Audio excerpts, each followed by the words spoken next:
Hello, I'm Chester Nunn and welcome to MOJO News. Disgraced Cardinal George Pell has been sent back to jail after losing an appeal to overturn child sex abuse convictions. He will continue to serve out his 6-year sentence and will remain behind bars for at least another 3 years. Tavleen Singh was at the Supreme Court when the decision was handed down. Tavleen, what was the reaction like inside and outside court? George Pell showed no emotion when the judges read out their summary, and he was quickly whisked away to the Melbourne assessment prison when proceedings ended. Outside court, however, survivors of sex abuse cheered, while supporters of Pell insisted he's innocent. Finally, vindication for victims of child sex abuse by the Catholic Church. It is a glorious day for us. George Pell's fate sealed as a convicted paedophile. By a majority of 2-1, the Court of Appeal has dismissed George Pell's appeal against his conviction for the commission of sexual offences. There were cheers. It is a miracle. And there were tears. I just think it's taken so long, and I think that so many victims have waited so long. People rejoicing the Supreme Court decision to keep Pell behind bars. And then when he said those words, I knew, and I thought, oh my goodness, I don't believe it. It was a joyous moment. Pell will rot in his cell. He'll then go to hell, and I say to Pell, farewell. But Pell still had some supporters. His spokesperson releasing a statement to say he'll continue to fight. The statement read, "While noting the 2-1 split decision, Cardinal Pell maintains his innocence. We thank his many supporters." Police anticipated clashes, but the crowd remained civil, yet passionate. We should be ashamed, every single Catholic today. Bow your heads in shame. I will. I'm ashamed to be a Catholic. I'm here because it's taken so long to get good, solid, powerful justice. A jury found George Pell guilty last December for child sex abuse and 4 counts of indecent act with a child. He was sentenced for 6 years imprisonment to Melbourne Assessment Prison for the child sex abuse of 2 13-year-old choir boys in 1996. George Pell hasn't ruled out launching an appeal to the High Court. He will have 28 days from the Court of Appeal judgment to lodge a special leave application. If the application is granted, the hearing to determine whether his case will be heard will likely happen next year. All right, thank you very much, Tavleen. As we go to where Hong Kong is in its 12th week of consecutive protests as demonstrators oppose a proposed extradition law between the territory and mainland China. But what exactly does that mean, and why are Hong Kong citizens so concerned? Cleo Cruz explains. It's been happening on the streets and in the airport of Hong Kong since June. Residents of the semi-autonomous Hong Kong fear a new extradition bill will allow China to send outspoken political dissidents and critics to the mainland. There, they will face China's criminal justice system and uncertainty about their safety. There is a risk of torture, of forced confessions, and on the mainland, and generally speaking, not the same level of legal protections that you would like. So Hong Kongers do, as a matter of pride and identity, do value the rule of law. Supporters of China believe that the return of China's previously colonised territories is a sense of national pride, and that Hong Kong and mainland Chinese citizens should band together. Hong Kong was a British territory from post-World War II until 1997, when it was handed back to China on the condition that it would maintain its pre-existing British-era political system until 2047. If you have gone through seen the process of how Hong Kong was returned to China and how that return was celebrated in China, and the following narratives that come through is a kind of atonement process for the Chinese nation. The Hong Kong protests have found a new and unexpected battleground, Australian university campuses, including Monash University's Clayton campus. In early August, a demonstration at Monash University, organised by the Victorian Hong Kong Student Association, was disrupted by pro-Beijing students and ended in a heated verbal exchange. A week earlier, violence broke out between pro-Hong Kong and pro-Beijing demonstrators at the University of Queensland. The incident has renewed Australian politicians' concerns about Chinese influence in Australian institutions, particularly universities. It's pretty clear why Australia's in a tight spot. Its largest economic partner is China, and especially for the types of commodities that we're so good at producing, coal and iron ore being the top two, higher ed being number 3.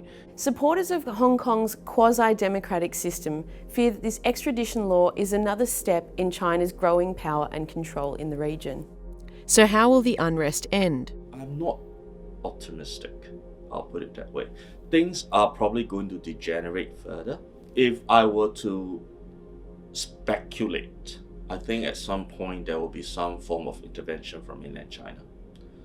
I cannot tell you exactly what kind of intervention it would be, but likely an intervention is more likely than not. Transgender Victorians will be able to change the sex on their birth certificate with just a stroke of a pen under new laws proposed by the state government. Trans, gender diverse and intersex applicants will be able to self-nominate the gender listed on their birth certificate without undergoing gender reassignment surgery. 24-year-old Ruby Quayle began her transition to being a woman more than a year ago, but on paper, she's still male. Whenever you have to sort of prove, it always comes back to birth certificates. It always comes back to some central point of identity, which birth certificates often become. Under a new law passed through state parliament, transgender people will be able to apply for a Victorian birth certificate with a self-nominated gender descriptor. It's a really strong sign of proof, I guess, of my kind of gender, of my transition, of really my journey, of really what I've strived to do. The new legislation allows trans and genderqueer people to change the sex on their birth certificate to male, female, or a gender-diverse marker without sex-affirming surgery. However, there are some safety concerns for women in single-sex environments. I recognise that for some women, women's spaces are an issue. The thought that there's a safety risk in terms of actual sexual assault tends to be really overblown, and then it's focused on in this debate because it's easy to argue against. But there is a kind of related safety worry, which is sort of feeling at ease. And I think that is important, especially for trauma survivors. Despite some mixed views on the bill, Ruby is confident in the outcomes it will bring for the wider community. It's getting easier to be trans every day, and I mean, the question that always comes up is, do you regret making these decisions? And I don't regret it for 1 second. There was no, it is worth every moment, and I feel like that needs to be said more. All right, here's Karuna Balasubramanian with a look back at the week's top stories. A giant blaze is ripping through the Amazon forest in Brazil and is burning at record rates. Brazilian President Bolsonaro has ordered 44,000 troops to battle the fires in hopes of saving the forest. The fires are thought to be a combination of record heat, drought and deforestation. In America, President Donald Trump has sparked off an international controversy after proposing to buy Greenland last week. Denmark's Prime Minister Frederiksen has rejected the offer, calling it absurd. President Trump since then cancelled his official visit to Denmark. Marvel Stadium has also been in hot water this week after fans lashed out at the horrible seating during an Australia vs USA basketball game. Attendees paid hundreds of dollars for tickets but could hardly see the game, including from VIP areas. Fans flocked to social media and said they struggled to see more than players' shoulders. A Victorian government spokesperson has said that any disgruntled fans unhappy with the seating should contact promoter TEG Live. The Prime Minister has announced a new military mission in the Middle East, helping protect ships in the Strait of Hormuz from Iranian interference. Let's go straight to political correspondent Angelica Snowden for more on this. Ange, what does this mission involve? Yes, Chester, Australia will send a warship, surveillance gear and 200 troops to the Strait of Hormuz.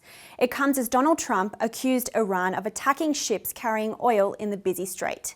He asked allies of the United States to escort ships through the narrow body of water in a bid to de-escalate tensions in the region. And in other politics news, Scott Morrison has been the Prime Minister of Australia for 1 year. After Malcolm Turnbull was ousted in 2018, Morrison became the third leader of the coalition since 2013. Political observers say it was Morrison's strong and simple campaign, as well as a confused Labor performance, that landed him the top job in the country. The Prime Minister has been in France for the G7 summit, a meeting that brings together leaders of the world's biggest economies to talk about global issues like climate change and trade wars. And staying with the federal election, Labor's failure to tell Australians how much their climate policy would cost may have cost them the win. In a post-election review, members of the Labor network also said they lost the election because voters did not trust Shorten, who could not sell their bold policy agenda. The Labor Party is now led by Anthony Albanese, who is yet to officially dump any of the policies that lost them the election. Thank you, Chester. All right, thanks, Ange. A Melbourne artist is appealing to the public to help track down his motorised centaur after it was stolen from his Brunswick West home. The mythical creature stands at 190 centimetres. The artist says it's worth around $4,000. A beloved Brunswick centaur standing tall no more. Like shocked because it was just gone. I couldn't understand why. Artist Tor Silva returned home a couple of weeks ago to discover the animatronic centaur he built was missing from outside his home in what he believes was a targeted attack. I didn't believe it because I thought I might have lent it to someone, but then I realised that I would remember that. So The 130-kilogram sculpture named Hermitor was often taken to music festivals across Victoria. Fit with an esky and a key-start motor, the artist says his centaur is worth close to $4,000. Using a solar-powered battery, the artwork can move up to 6 kilometres per hour, baffling the owner as to how the thieves stole his prized possession. you need a special key that's in a secret place on it to start it. So you can't even drive it without that key. So it's quite useless. The centaur is usually kept in Tor's garage, but he injured his back recently and decided to store his motorised scooter in there instead, temporarily placing his sculpture outside. His bikes were stored next to the centaur but remained untouched. And it takes a lot of effort, like at least 2 people to move it and do something. So they must have planned it too, not just randomly come and take it. Brunswick police are investigating CCTV footage and door-knocking surrounding neighbours. It's believed that the beloved mythical creature could have been taken by someone who knew it was here, or possibly an Uber Eats delivery man. Anyone with further information is urged to contact Brunswick Police to help return the centaur to its rightful owner. I just want it back. I miss it. Brittany Coles, MOJO News. It makes millions of dollars each year, but Crown Casino staff are struggling to make ends meet, with many working in insecure positions and undertaking second jobs. Hundreds of security guards, casino dealers and wait staff have rallied in anger over claims of unfair pay and job insecurity. Picketing their employer, protesting unfair working conditions. Gaming and hospitality employees of Crown Casino demanded to boost their weekend pay and increase job security. This place has made hundreds and hundreds of millions of dollars from our backs. It's not fair. All we want is a fair go. All we want is a fair working environment for everyone. According to United Voice Casino Union, 70% of the people working in Crown are employed either part-time or casually. Of working at Crown, I applied for full-time. I've been on a wait list for over 8 years and I'm still waiting. Protesters say a lack of secure employment means many of them have to work a second job. We all have full-time jobs if we need to, and sustainability in our lives, with our families, with our kids, with our mums and dads. We've got money in our pockets so we can go on holidays. Is that too much to ask? Casino Union believes that no good terms have been agreed upon in the 9 meetings held between Crown authorities and the union members. Members say that they are going to be back with more, as this is just a warning shot. Crown in a statement said that it is currently bargaining with the United Voice Union for a new enterprise agreement to replace the existing one. Sheetal Singh, MOJO News. And now here's sport with Brittany Coles. Thanks, Chester. Ash Barty has her sights set on reclaiming her world #1 title in the upcoming US Open tournament starting Tuesday. Meanwhile, Nick Kyrgios has been cleared to play following his meltdown at the Cincinnati Masters. Geelong has claimed the season's minor premiership after overtaking Brisbane's top of the ladder position. Meanwhile, the Western Bulldogs locked in their chance to play finals following a crushing victory against Adelaide in Ballarat on Sunday. Now to the National Premier League, Moreland Zebras dominated the Magpie Crusaders in a 4-0 win on Wednesday night. The Zebras have become the first second-tier Victorian State League club to qualify for the FFA Cup quarterfinals. 21-year-old Thomas Barforis was the leading scorer, setting up the Zebras' convincing win at Faulkner's CB Smith Reserve. And back to you, Chester. Yeah, certainly a big week in sport. Thanks, Britt. A Melbourne photographer has embarked on a unique campaign to highlight unnecessary waste being produced by major supermarket chain Woolworths. Stu Morley has teamed up with environmental lobby group Future Landfill to photograph collectible Lion King toys in rubbish dump settings, highlighting where they'll end up. At first glance, they're the little Lion King toys every kid wants. But take a closer look, and these animals aren't in their natural habitat. You know, I went and bought my groceries and we got the Ushies, and he was just, so excited about it, and he always really wants to play with them and the rest. Attached to the promotion of the latest Lion King film, the plastic supermarket collectibles are being handed out at every Woolworths across the country. But a different campaign is highlighting the long-term dangers they'll have on the environment. These things will be discarded, and since they don't have too much physical fun and they're really just a collectible, so what are they going to do? Sit on the shelf for a little while, and then they're going to be either tossed in the bin, or they're going to be, I'm not too sure, in the bottom of a cupboard. Pairing with green campaigners Future Landfill, the Melbourne photographer is using Ushies to recreate iconic scenes from the Lion King movie. But instead of placing them on the plains of Serengeti, they're shown amongst a background of waste, where they'll take years, if not decades, to break down. I like that whole conversation with Mufasa and Simba, just talking about, all of this will be yours one day. But then if you project forward, if we keep on filling the world with so much waste, what will we have? In a statement to MOJO News, a Woolworths spokesperson says they're passionate about the circular economy and have established a partnership with TerraCycle to turn any pre-loved Ushies into recycled products such as garden beds, fences and benches. Woolworths says customers can return any unwanted Lion King Ushies to their stores to be recycled. However, this scheme only lasts until the end of October. Stu's photos have so far helped to attract more than 10,000 signatures to a petition calling for the end of collectible plastic toy promotions. Thomas Bailey, MOJO News. And that is MOJO News for now. You can stay up to date on our website, mojonews.com.au. I'm Chester Nine from the team. Bye for now.